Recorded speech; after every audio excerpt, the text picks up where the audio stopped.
자, 반갑습니다. 저 강양원입니다. 저는 PPT를 만들지 않고 여기 판서 형태로 진행해 볼게요. 먼저 몇 가지 우리 키워드를 가지고 한번 정리를 좀 해보는 시간을 갖겠습니다. 일단 민법, 그리고 강양원 이렇게 놓고 시작하겠습니다. 대부분 다 소개들을 하시니까 저를 잠깐 소개를 드리자면, 저는 학원에서 컴백 이렇게 해놨더라고요. 네, 컴백했습니다. 제가 이제 다른 강의들, 민법은 좀 양이 많다 보니까 여러 개를 많이 다 하기가 좀 힘들어요. 근데 이제 제가 원래 그 강의한 경력으로는 제일 긴 경력은 사법시험 강의를 오랫동안 했었어요. 아까 사법시험 이제 거의 화석이 된 것 같은데, 변호사 시험까지 강의를 좀 하다가, 변호사 시험은 아무래도 이제 수강생 숫자가 많지 않아요. 그래서 좀 더 넓은 세상으로 나가서 강의를 많이 했고, 네, 그러다 보니 또 EBS에서도 부르더라고요. 그래서 현재 또 EBS에서도 잘 찾아보면 제 얼굴이 보일 때가 있을 것입니다. 네, 그래서 그런 식으로 강의를 진행해 왔고요. 네, 민법과 관련해서 좀 말씀드리면, 민법에 먼저 나오는 키워드들, 이 질문을 좀 봐보니까 민법 어려워요, 어렵다, 이런 얘기 하는데, 우리 합격하시는데 2차를 열심히 하셔야 되잖아요. 저 뒤에서 이제 쭉 설명하시는 걸 이렇게 쭉 들었는데, 제가 옛날에 강의할 때는 민법을 좀 제대로 해야 되는 거 아니야? 이런 생각도, 교수님들은 다 그런 생각을 하세요. 우리 경영학 교수님도 그렇게 말씀하실 거고, 민법 교수인 저도 또 그렇게 얘기를 하고. 근데 이제 수험생들은 모두 민법이든 경영학이든 노동법이든 다 상관없고 나 붙어야 돼, 요거거든요. 붙들어 오셨잖아요. 예, 그래서 합격해야 돼, 이런 생각을 갖고 계실 건데, 그 합격을 하려면 2차 공부를 열심히 하셔야죠. 근데 이제는 1차는 예전에는 정말 잠깐 공부해가지고 정말 찍기만 잘해가지고라도 어떻게 붙을 수 있을까, 이런 생각들을 많이 하셨는데, 이번에 안 돼, 그렇게 하면 안 돼, 이렇게 해줬고, 또 거기다가 문제를 40문제로 늘려가지고, 야, 니들 그렇게 하면 절대 안 돼, 민법 제대로 공부해야 돼, 경영학 제대로 공부해야 돼, 이렇게 만들어버렸잖아요. 그래서 공부를 예전처럼 1월 달에 한다든지 시험 직전에 잠깐 한다든지 이러면 할 수 있는 게 아니죠. 근데 한편 이런 생각도 좀 들지 않습니까? 아니, 커트라인이 60점이래. 지금까지 우리 공부하면서 60점 못 맞은 분들 여기 안 와 계실걸요? 60점 못 맞은 분들이 없잖아요. 그러면 야, 그게 있을 수 있어?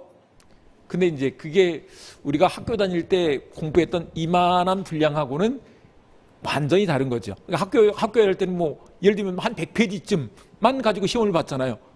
중간고사 때는 그보다 더 적을 수도 있고. 근데 그게 아니고 지금은 이제 완전히 많은 양을 가지고 이렇게 공부를 하잖아요. 그러다 보니까 60점이 장난이 아니구나, 요걸 아실 수 있을까요? 근데 그 중에서도 이제 민법은 진짜 어렵대요. 우리 노동법 교수님들이 말씀을 많이 해주시더라고요. 참고로 노무사님들 중에서도 제 강의를 들은 분들이 계시더라고요. 또 인사를 해주셔가지고 제가 깜짝 놀랐어요. 제가 선생님, 교수님 강의 들었는데요. 네, 어쨌거나 그런 건 상관없고요. 여러분들이 합격해서 붙으시면 됩니다. 그래서 훌륭한 노무사님 되시는데, 어렵다. 또 한 가지 더, 이런 문제가 있어요. 이게 너무 많다, 또 이런 것이 하나의 또 키워드예요. 방대하다. 이제 키워드 몇 가지 더 써볼게요. 민법 공부는 언제 해야 돼요? 이런 것들이 문제가 되고 있더라고요. 근데 이제 민법이란 키워드를 가지고 잠깐 좀 말씀드리면, 민법이 이게 법학에서 모법이라고 이렇게 말해요. 모법. 이 모가 어미모자죠. 그래서 법학의 출발이죠. 우리가 엄마가 계셨기 때문에 우리가 태어났잖아요. 그런 것처럼 이게 민법이 있어서 사실은 노동법도 나왔죠. 그러다 보니까 역사적인 연원으로 보자면, 민법 그러면 로마법, 게르만법 이런 얘기가 막 나와요. 여러분들이 이제 아실 필요 없는 얘기들인데, 로마 시대 때부터 민법이 있었다는 거 아니에요? 사실 더 올라가면 여러분들이 뭐 역사책에서 본 함무라비 법전 막 이런 얘기 나와요. 그러니까 거기서부터 출발된 것들이 있다 보니까 조금 어렵게 느껴질 수 있는데 사실은 우리가 그냥 생활하면서 우리가 느끼지 못하고 있었지만 지금 민법의 규율을 받고 있거든요. 우리가 누구의 자녀인 것들까지 다 민법에 나와 있어요.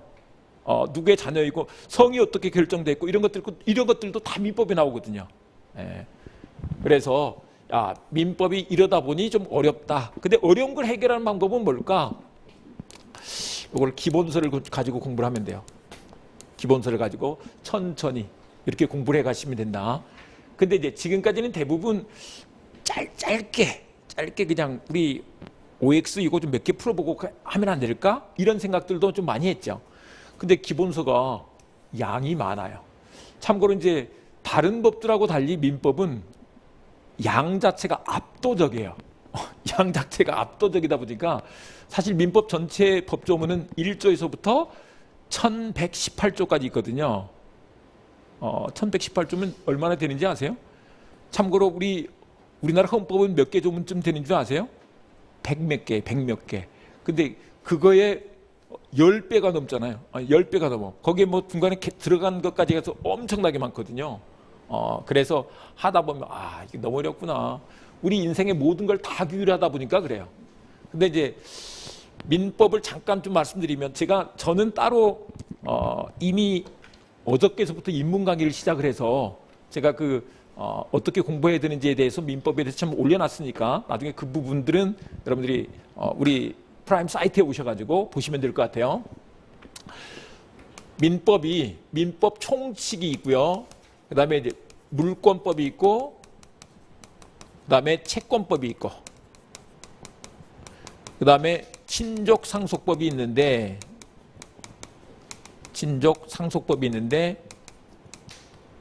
상속법이 있는데 이런 것들을 가족법이라고 하고 이것들을 재산법이라고 하는데 그나마 다행인 것은 우리 시험에서는 요것만 시험을 본다는 거예요.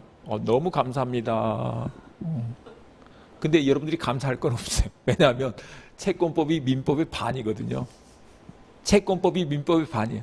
근데 지금까지 25문제 시대는 보통 문제를 어떻게 출제했느냐 그러면 민총을 12문제 출제하고요. 채권법을 13문제 냈어요. 그럼 내년에는 어떻게 나올까요? 40문제면 어떻게 나올까요? 요거를 20개 이렇게 내면 민총이 너무 많아. 옛날 사법시험 시대 민법 시험을 40문제 봤는데 보통 이게 8문제, 여기서 16문제를 냈어요. 민법의 반이라니까요? 거의 절반에 육박하게 문제를 냈잖아요. 그러니까 제가 생각하기에는 지금 이제 고민을 하고 있을 텐데, 나중에 고민을 할 텐데, 정확하게 하자면 여기가 15문제, 여기가 한 25문제, 요 정도 내야 될 거예요. 근데 15문제 가지고는 뭐가 안 돼, 이제? 40점을 확보가 안 되죠. 그래서 여기까지 공부를 해야 되는, 근데 이제 법에는 또 총칙각칙으로 돼 있어서 채권법이 총칙각칙으로 또 이렇게 나눠져요. 그래서 옛날에는 민총하고 채권 총칙 공부하고 채권 각칙은 버려라. 시간 없으니까. 이렇게도 많이 했는데 그렇게 하지 말라고. 근데 그것도 또 솔루션이 있어요. 걱정하지 마실게. 방대한 것은 제가 도해식 민법 핵심 정리를 따로 만들어 놨습니다. 그래서 이게 뭐냐 그러면 사실 앞에서 이제 우리 교수님이 서브노트 얘기를 했는데 판서노트를 미리 만들어놔서 요거로 압축해버리면 돼요. 그래서 압축해서 들을 수 있도록 만들어놨다. 참고로 이 출발은 원래 제가 사법시험 강의할 때 제 강의를 들었던 수강생, 지금은 현재는 변호사 하고 있습니다만은 그 수강생이 제가 판사한 것들을 쫙 써서 줬던 것들을 제가 이제 그걸 한글로 다 만들어서 만들었던 건데 제가 그걸 만들면서 알았죠. 서울대생도 내가 말한 것과 다르게 쓰는구나. 저는 분명히 판서를 이렇게 했는데 서울대생도 판서는 다르게 하는구나. 이걸 알았어요. 그래서 아예 판서를 다르게 하지 못하도록 미리 제가 그냥 다 만들어놨죠.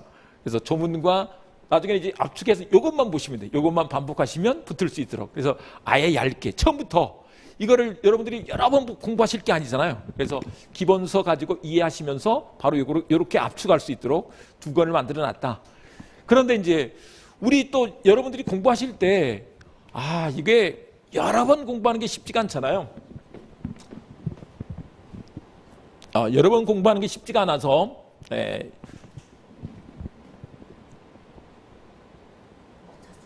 네, 여기다가 쓰도록 하겠습니다. 이쪽에만 좀 지워주실래요? 네, 조교님이 지워주고 계십니다. 해서 제가 민법이 하도 어렵다고들 하니 이런 방법을 좀 생각을 해봤어요. 그게 뭐냐 그러면 우리 보통 이제 학원 수업이 1교시부터 3교시 3시간 수업을 하는데 저는 0교시를 따로 만들어야 되겠다 이런 생각을 좀 했거든요. 그래서 첫 시간에는 안 할 건데 둘째 시간부터 다음 주부터 이제 수업할 때 수요일부터는 0교시 수업을 해서 전날 복습을 OX로 그래서 OX 복습하고 그다음에 그날 공부할 것을 개관해 드릴 건데 개관을 그냥 맛보기라고 해요. 요즘 여러분들 표현으로 보자면 맛보기. 그래서 여기서 법률 용어 이것들을 미리 잠깐 맛을 봄으로써 본 수업이 잘 진행될 수 있도록. 근데 왜 그러냐 그러면 우리가 일상적인 용어로 쓰던 것들이 민법에서는 다르게 써요. 대표적인 예를 하나 들어보면 이런 게 있어요. 우리가 계약을 하는 거거든요. 근데 여러분 계약하는 거 다 계약이에요. 편의점에서 물건 하나 커피 한 잔 사는 것들 아니면 무슨 과자 하나 사는 것도 다 계약이에요. 학원에 와서 수강증 끊는 것도 계약이에요. 근데 민법 책에 가면 그걸 처음에는 법률행위 이렇게 써놨거든요. 이게 도대체 뭔 말이야 이게. 이렇게 시작되는 것들이 너무 많아서 잘 모르겠어요. 이게 우리가 쓰는 용어들이 아니야. 그래서 이런 것들을 미리 맛보기로 좀 보고 개관을 해드리고 그래서 여기는 이제 PPT 형태로 이렇게 강의를 해드리고 이것들은 여러분들이 책을 직접 보는 게 좋을 것 같아서 아예 띄워서 여기서 따로 책으로 체크를 해드리도록 할 생각이에요. 그래서 이걸 보면 여기는 이제 아예 사례는 그림까지 넣어놔서 이걸 보면서 하시면 좀 민법이 입체적으로 다가올 수 있지 않겠는가 이렇게 생각을 합니다. 그 다음에 이제 언제가 있는데 이 언제가 뭐냐면 이건 뭐 앞에서 우리 교수님들이 다 말씀드렸잖아요. 언제 한다고요? 사실은 바로 오늘부터 해야 돼요. 바로 오늘부터. 고민은 무슨 다 결정을 하고 오셨는데 바로 오늘부터. 참고로 민법은 입문 강의가 어저께서부터 시작이 됐기 때문에 오늘 가셔서 내일까지 진행이 되는데 내일까지 그 입문 강의를 쫙 한번 듣고 다음 주 화요일 날 수업을 기본서를 들고 나오시면 수업 듣는데 도움이 많이 되겠다 이런 말씀 드립니다. 그런데 민법이요 한 번 듣고 딱 점수가 나오나? 그게 안 되는 문제가 있는 거예요. 근데 이것도 약간 재수없는 얘기인데 제가 1학년 겨울방학 때 처음으로 민법 책을 제대로 들고 저희 때는 1학년 때 공부 안 하고 주로 놀았어요. 놀고 술 먹고 막걸리 먹고 뭐 친구들하고 놀고 뭐 그런 것들만 주로 하다가 이게 1학년 겨울방학 때 처음으로 민법 총칙 책을 가지고 공부를 했는데 민법 총칙만 해서 그때 한 300페이지 정도 되는 분량이에요. 300페이지면 좀 많나요? 좀 적나요? 그래서 법대생들이 다 보는 민법책은 다 합치면 한 2,500페이지 정도 돼요. 민법책만. 그 정도 되는데 우리 시험은 그런 건 아니고요. 좀 줄여놨습니다. 근데 그걸 가지고 저도 이제 공부를 좀 해보려고 부모님들이 또 부모님이 힘들게 가르쳐 주시니까 공부를 좀 해보려고 겨울방학 때 이제 민법 총칙을 공부했거든요. 그래서 이제 고시반에 가면 그런 것들을 다 시험을 봐서 또 뽑아요. 근데 제가 거기서 1등을 해버렸더라고요. 선배들, 저보다 한 학번 높은 선배들까지 같이 시험을 봤는데 근데 그 방법이 뭐냐? 그때 아직 객관식 문제 풀어보기도 전에 근데 80점이 넘었더라고요. 민법이. 근데 그 방법이 뭐냐? 다른 거 없어요. 그냥 정리하면서 봤죠. 근데 그 정리하면서 본 게 요 방식인 거예요. 요 방식. 근데 이제 뭐냐 그러면 앞에 얘기가 뒤에 나오고요. 뒤에 얘기가 앞에 나와요. 근데 뒤에 얘기가 앞에 나오니까 처음에 공부할 때는 얼마나 어렵겠어요? 근데 생각을 해보세요. 우리 영어 공부할 때 뭐 무슨 명사편 공부하면 명사만 나오는 거예요? 그 문장에서? 그게 아니잖아요. 동사도 나오고 전치사도 나오고 부사도 나오고 막 나오잖아요. 오형식 공부하면 뭐 오형식 그것만 보냐고요. 다른 문장들도 다 보는 거잖아요. 그러다 보니까 어느 한 파트를 공부한다고 해서 그게 끝나는 거 아니에요. 근데 제가 그 자랑한 게 아니라니까요. 자랑한 게 아니고 그거 나올 때마다 아 그거 뭐였지? 그때마다 그 부분을 같이 다시 한번 봐봤어요. 봐봤더니 그걸 그러면 한번 끝날 때마다 계속 보니까 나올 때마다 그걸 봐보니까 금방 드러나죠. 실력이 드러나고 그걸 몇 번 본 거잖아요. 약간 어렸을 때 교만할 때는 야, 난 책 한 번 보고서 80점 나왔어 이렇게 말했는데 그게 한 번만 본 건 아니잖아요.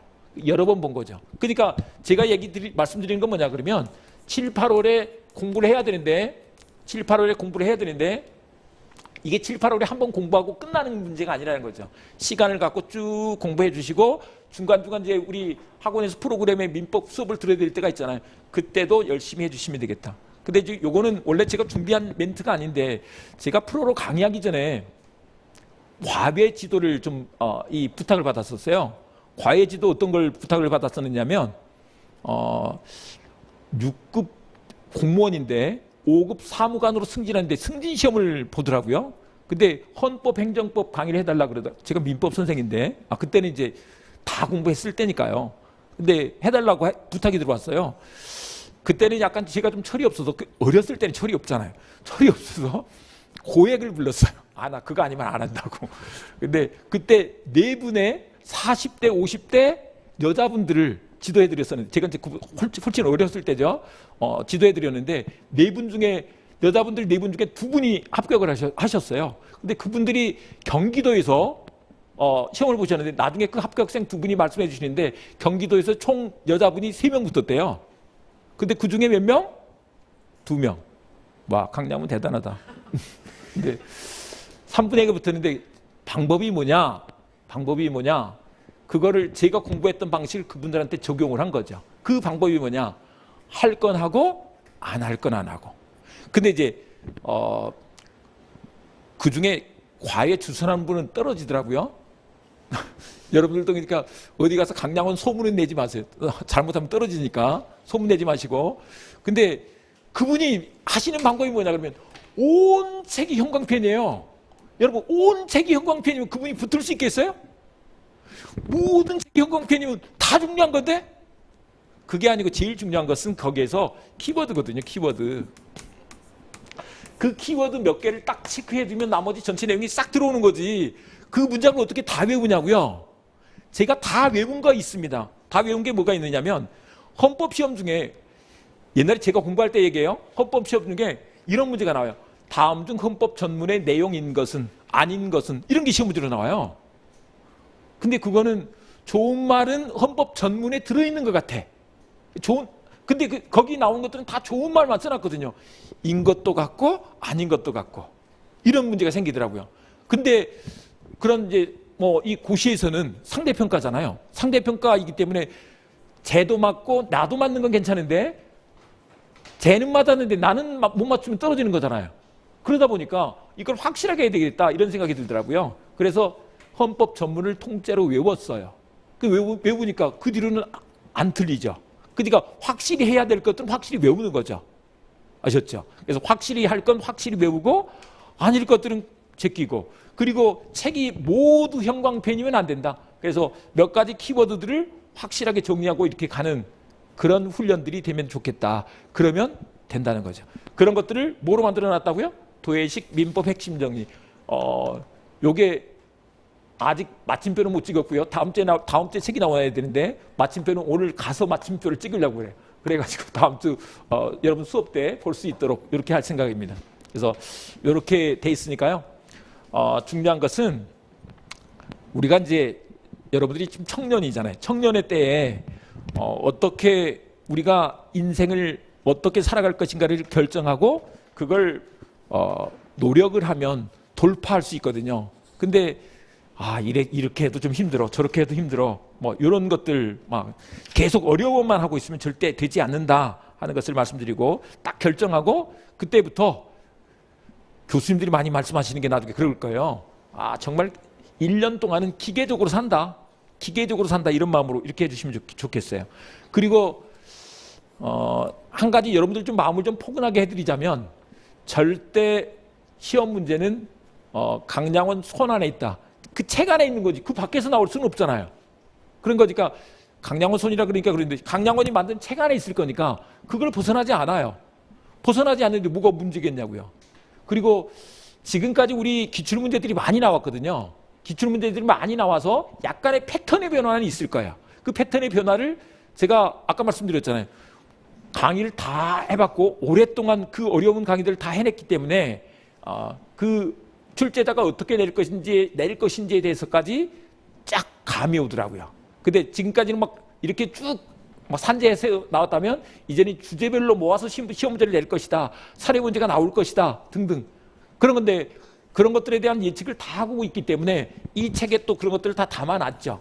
다 담아놨기 때문에 요것만 쭉 따라가시면 되겠다. 그리고 이제 특히 프라임에서 또 올해 저를 불러주셔서 이렇게 하게 되는데 좋은 교수님들하고 같이 제가 강의를 하게 돼서 너무너무 감사하고 이분들과 같이 우리 교수님들과 같이 여러분들이 합격하시는데 최선을 다해드리도록 이렇게 하겠습니다. 저는 여기까지 마치고 내일 수업도 들으시기 바랍니다. 네, 수고했습니다.